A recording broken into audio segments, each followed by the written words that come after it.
Pour les équations de la tangente, il faut bien connaître sa formule. Y égale f' de a, x moins a, plus f de a. Alors ici, on est en a égale 2. Donc je remplace les a par des 2.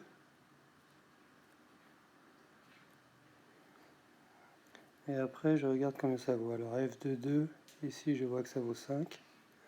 F' de 2, je vois que ça vaut moins 1. Donc je remplace. Après, je développe. Moins x plus 2 plus 5. Et donc j'ai y égale moins x plus 7. Donc là et là, c'est la même technique. Ici, c'est un peu différent. Donc je vais prendre un autre exemple pour que vous fassiez celui-là vous-même. 3x au carré, par exemple, en a égale 4. Alors j'écris toujours ma formule de la tangente.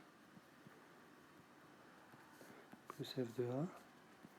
Ici, donc, a, il vaut 4. Donc je remplace par 4.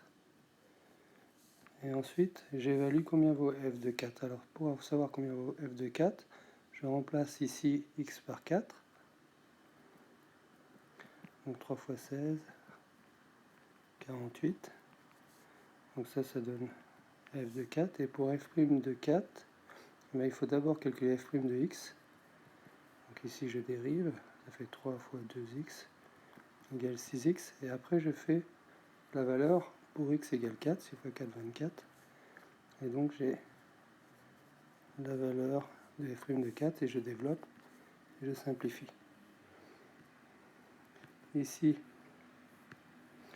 donc là j'ai deux techniques, soit je réutilise cette formule, alors f', vous savez comment on le calcule, par exemple ici, ça vaut, là c'est en a égale 0, ça vaut 2, f' de 0, et f de 0 ça vaut 0, donc je remplace dans la formule, ou alors je peux faire aussi y égale ax plus b.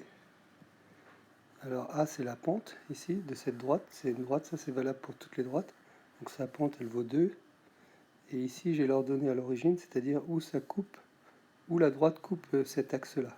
Ici coupe en 0. Donc pour en B, ici j'évalue la pente, et où elle est ordonnée à l'origine, je le vois ici. Et pour le C, là je suis embêté parce que je n'ai pas l'ordonnée à l'origine. Donc j'écris c'est en A égale combien, f' de A, je pourrais le calculer, x moins A, donc A on l'a trouvé, f de A, combien vaut f de A, donc en lecture directe, et f' aussi, et puis après je développe, je simplifie. Et puis là, c'est pareil que l'exercice qu'on a fait, l'exercice d'avant, on le fait en A égale 0, et normalement en A égale le deuxième c'est 1, et puis en A égale le troisième, et on vérifie si on a bien les mêmes équations. Il faut calculer f' de x aussi.